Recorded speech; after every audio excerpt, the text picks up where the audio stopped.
Kali ini kita akan membahas 4 konsep dasar strategi pembelajaran. Nah, yang pertama,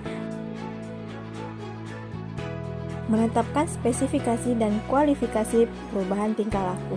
Yang kedua, menentukan pilihan berkenaan dengan pendekatan terhadap masalah belajar mengajar. Yang ketiga, memilih prosedur, metode, dan teknik belajar mengajar.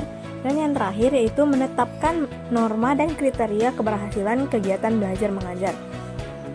Seperti yang kita ketahui, yang pertama yaitu menetapkan spesifikasi dan kualifikasi perubahan tingkah laku.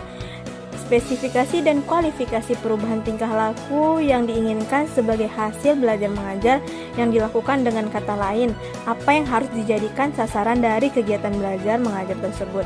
Nah, sasaran ini harus dirumuskan secara jelas dan konkret. Yang kedua yaitu mengenai menentukan pilihan berkenaan dengan pendekatan terhadap masalah belajar mengajar. Nah, dengan ini kita memilih cara pendekatan belajar mengajar yang dianggap paling tepat dan efektif untuk sasaran. Bagaimana cara guru memandang suatu persoalan, baik konsep maupun pengertian dan teori apa yang akan guru gunakan dalam memecahkan suatu masalah atau kasus yang agar mempengaruhi hasilnya. Dan yang ketiga akan saya lanjutkan, yaitu memilih prosedur, metode, dan teknik belajar mengajar. Metode atau teknik penyajian untuk memotivasi anak didik agar mampu menerapkan pengetahuan dan pengalamannya untuk memecahkan masalah. Berbeda dengan cara metode, supaya anak didik terdorong dan mampu berpikir bebas dan cukup berani untuk mengemukakan pendapatnya sendiri.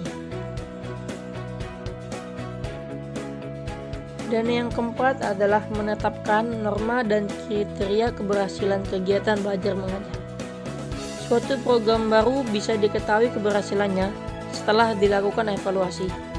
Sistem penilaian dalam kegiatan belajar mengajar merupakan salah satu strategi yang tidak bisa dipisahkan dengan strategi dasar yang lain. Apa yang harus dinilai dan bagaimana penilaian itu harus dilakukan, termasuk kemampuan yang harus dimiliki oleh guru. Seorang anak didik dapat dikategorikan sebagai anak didik yang berhasil bisa dilihat dari berbagai segi, entah itu dalam segi normatif ataupun pengetahuan dasar mereka. Nah teman-teman, mungkin hanya itu saja penjelasan dari kami, yaitu 4 konsep dasar strategi pembelajaran. Mungkin jika ada kurang dalam pembuatan video ataupun penjelasan materi, mohon dimaafkan. Karena kami di sini sama-sama dalam proses belajar dan ingin mencari yang lebih baik, jadi mohon dimaafkan. Oke guys, see you next time.